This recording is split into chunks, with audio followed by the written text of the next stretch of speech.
Hey guys! Hi! It's Jen. And Ben. And today we are going to talk about finances. And And investments and savings and all of the most exciting things in life. But it is a very, very, very important topic for couples to discuss. Partially because it's like one of the things that couples argue the most about. Here we go. Let's go.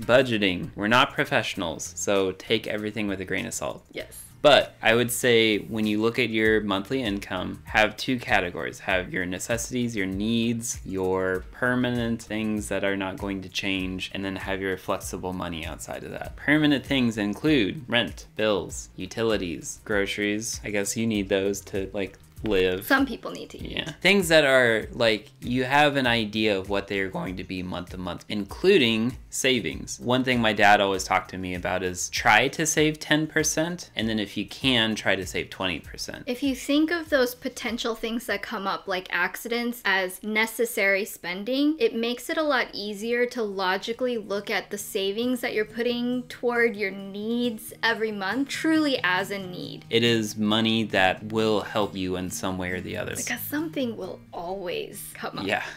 Always. And I feel like if you have that consistency with your budget and you know where you stand financially, you're not gonna feel guilty if you do things for yourself, if you buy things for yourself, if you go out and have fun. Think of your flexible money in categories as well, like if you want to save up for something long term. That's not necessarily in the needs category. Like if I want to buy a new purse and I know it's quite expensive, I can just dedicate a portion of the flex money each month to go toward a separate pot that I'm going to have for my future purse. But then if I want to go to movies with friends, that can come out of that money. But if I don't have that within that budget that month, then I can be like, hey, why don't we come to my place and rent a movie on Apple TV for $5 instead?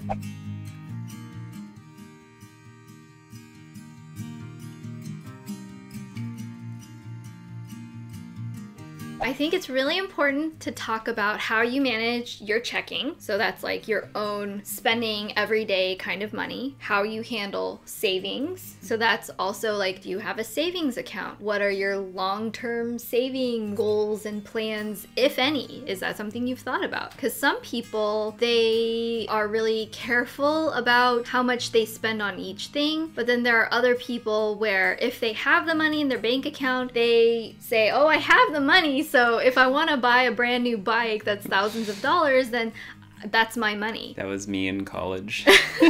Maybe not with bikes, but... I definitely had a problem where I would have all of my needs covered, but then my spending money, I would do the 10% saving, and then I would just spend everything else. I mean, it's just something that we had to talk about. Yeah, I guess also if you really want to reach out there, a good question would be financially, where do you want to be in X amount of years? If you were to get a promotion or if you were to live somewhere else, how do you see yourself settling into that? So hopefully those are a couple good starter questions to get the conversation rolling. We have a joint bank account, especially once you are supporting extra puppies or children. It tends to make things a little less complicated, but there has to be a lot of trust and a lot of communication. For us, when we got married, we both wanted to have a concept of money where it's not my money or your money, but everything both of us make is our money. Being dead honest here, we usually wait until a special occasion to really treat ourselves. We would feel guilty spending money on those things if it weren't for a good reason. For us, a good reason isn't usually I'm really sad and I want to try to pick myself up, or oh, I made it through the year without binging on ice cream, I deserve something. We always try to find something really wholesome and something that we're proud of, because whatever we're treating ourselves with, we want it to be a reflection of our accomplishment. And I also kind of feel like if our big things are tied to a special occasion, I just find that sentimentally it means more than if we get fancy things all the time, even if we can afford it.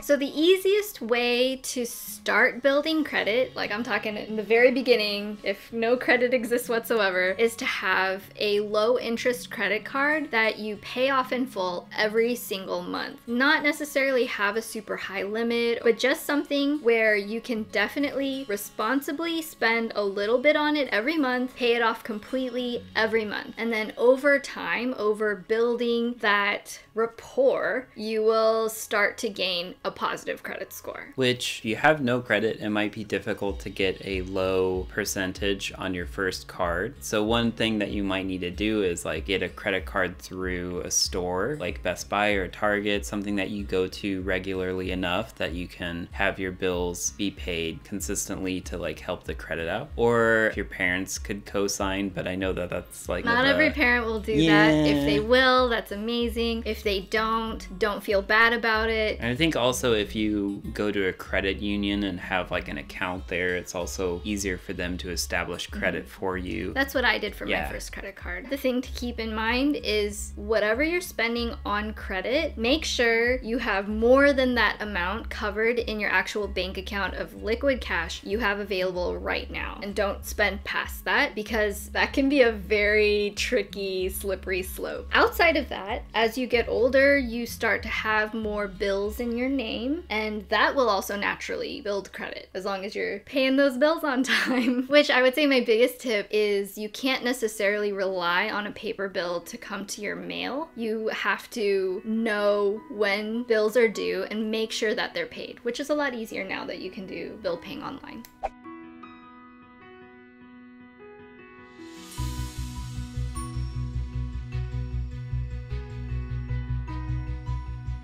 I'd say that we do have pretty similar savings goals. We have Aria, we have another baby on the way. Like, what's Aria gonna do for her first car? Is it gonna be even more expensive because it's gonna be an all-electric self-driving car? Or like, how much is her college gonna cost sometime in the future? Our college is gonna be free, or our college is gonna be even more expensive. I just have no idea. And so I always want to try to accommodate for the unknown. For the things that we do know that are more like the hobbies and the clothing and things like that, we talk about it. Usually anything within the $100 or above range, we always discuss. Because we keep talking about things, it makes us more expectant of what the other might think about certain things. And so that causes us to window shop for longer and to think about more of like the long-term repercussions of what we spend our money on. Because it's a lot easier for yourself to be honest and accountable than to criticize the other person on what they're spending their money on. Oh, and another thing is we actually have an alert set on our account that if you spend more than a certain amount, it sends an email to both of us. That's also more for if the card gets like stolen safety than if it's like, Jen better not spend $100 at Sephora.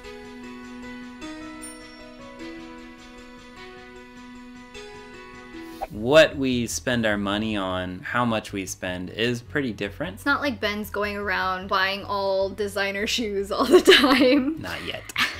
Whereas for me personally, if I were to do like, I want to buy a luxury purse this year, that would be where I take a very long time and buy like one luxury purse. On the other hand, something that might be a luxury for him, like if he wants to go on a ski trip with a bunch of his buddies, like that's a big lump sum of money, and we would both agree that a purse for me is a luxury item and that kind of trip for you is a luxury item. Right. When I started to think about it more, the more that we started talking about it, is I didn't really ever give you grief for having the interests that you did. But what we did talk a lot about is cost per wear. So I think a lot of it was a matter of how much use are you going to get out of it? Realistically, how much joy is it going to bring you versus if you were to get 10 of another item, you know? But I think the conclusion we came to is if you, within your flex budget, pay for it it over time and you know that you can handle that, and the joy that you get out of using that thing will be worth the cost that you pay, then the worth of an item is how you feel about it. So whether that's like, you know, a $50 eyeshadow palette or a $1,000 purse, worth is what you put into it. And the key is to really be respectful of what other people value, as long as they can work it in their budget and afford it. Mm-hmm.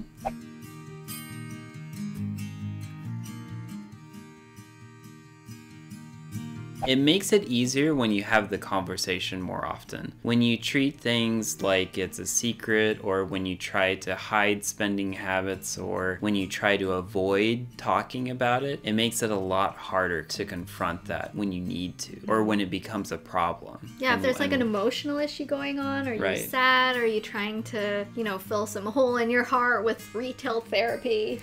You know, sometimes there are cases like that. Right. But if you're just always talking about it in a more casual manner, which I would say just between you and your partner, we don't talk about finances outside of our relationship. Just talk about it at every point in the process. Talk about things that you want to buy before you buy it. Talk about things that you're buying as you're buying it. Talk about things that you bought after you bought it. As long as it's an open conversation, then it can really make you think wiser about how you're spending your money. Mm-hmm.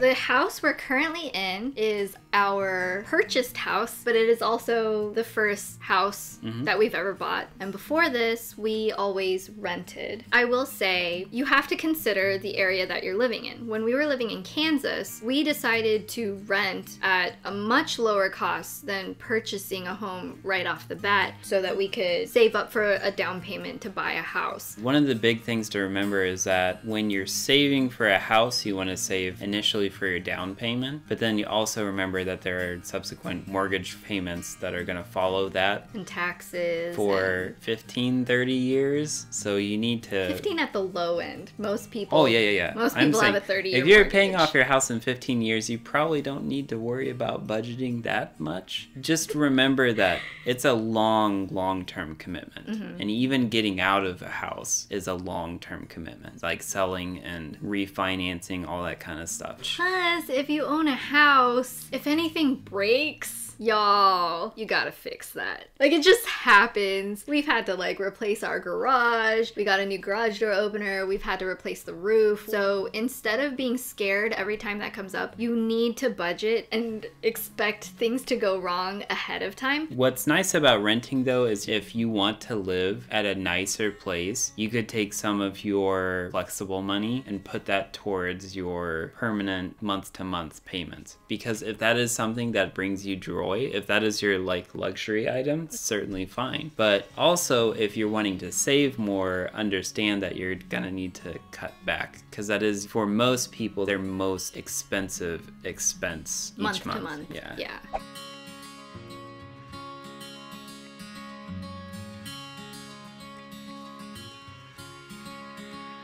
We didn't have anything when we got married. We were really young. We were 23 years old. There was nothing to prenup. No, we just graduated from college, and we were like trying to find our first big boy, big girl jobs. And I don't think prenups are terrible. I don't think they're a sign of distrust. I just think it's logical, because when you look at people who have that much money and get married, like, there is a rather consistent percentage of divorces. And so I don't think that they're saying, oh, hey, for when we get divorced in 10 years, this is how we'll split up. It's just kind of a safeguard for what if. But I think if we were like celebrities or something, I think I would probably do a prenup, just from a legal, logistical standpoint, but not because we didn't trust each other. Right, but I would get Oreo.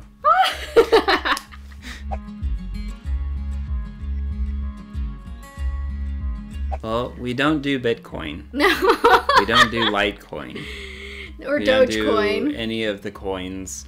Right now we have investments in Edward Jones, so we're not really like trying to make a ton of money, just mainly trying to stay ahead of inflation. At least the thing that we grew up with, we both have had experience our parents losing money either on the stock market or on risky investments. So I think we're very hesitant. financially traumatized, you could say, Yeah. and putting our money into something risky. And so most of our savings are either just in the bank or with Edward Jones, where it's just like IRAs, Roth IRA, or like a mutual fund. And then in terms of like retirement and stuff, because I have my own business, I don't have a company that's helping me with like a 401k situation. So it's kind of up to us to be like, okay, how do we save for that? So that's where the IRAs and Roth IRAs come in, which is what we try to put money into on a yearly basis, just so that when we get to retirement age, we will have just saved our own money. And even if nobody else contributes, starting that at a younger age is going to help that money accrue over time.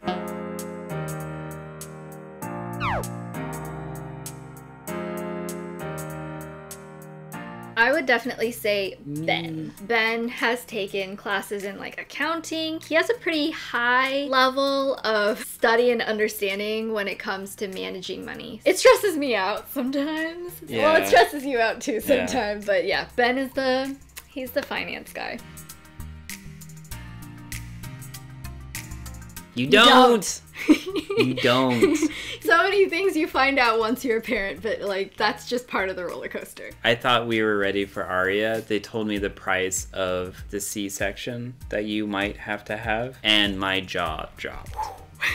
Luckily, that didn't happen, or Aria could have been born with an ailment. She could have been born with a lot of medical problems. Yeah, some kind of surgery that she needed. You just never know. There's just so many things. Like, literally take the two people that you're financially responsible for and then add another, and that's what you're getting into. Understanding that the risk of like, you might get in a car accident or you might get really sick or something might happen, that's another whole person that all of that stuff could happen to. But babies are cool. Don't be discouraged. We love babies. They're just expensive. That's why we keep having them.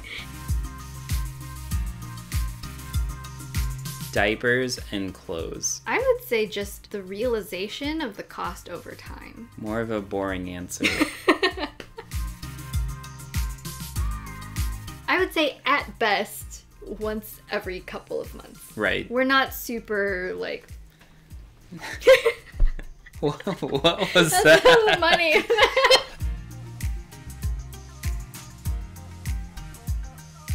We don't go see movies anymore. Right. Babies help you save in a weird way. Yeah, we like don't go to the mall almost at all anymore. Subscription-based things or anything like that. We don't. And we definitely try to live frugally on a regular basis. I think the biggest one on our mind is baby number 2. Right. It's not like a big purchase. It's like another human being. So yeah, it makes... gird your loins. Maybe that's more in my case because I have to push my baby out of them. Oh my god. Ah, humans. I hope you guys liked our financial advice, and if there's anything that helped you out, or if you even have any advice, let us know down below. And if you found this video helpful or interesting or insightful, any of those things, hit that thumbs up button and subscribe if you want to see more Ask Jen and Ben videos. Yeah. Yes. Good job, Ben. Thanks for being financially responsible. I'm glad we can money. What? Okay, we love you guys. See you in the next video. Bye. Bye.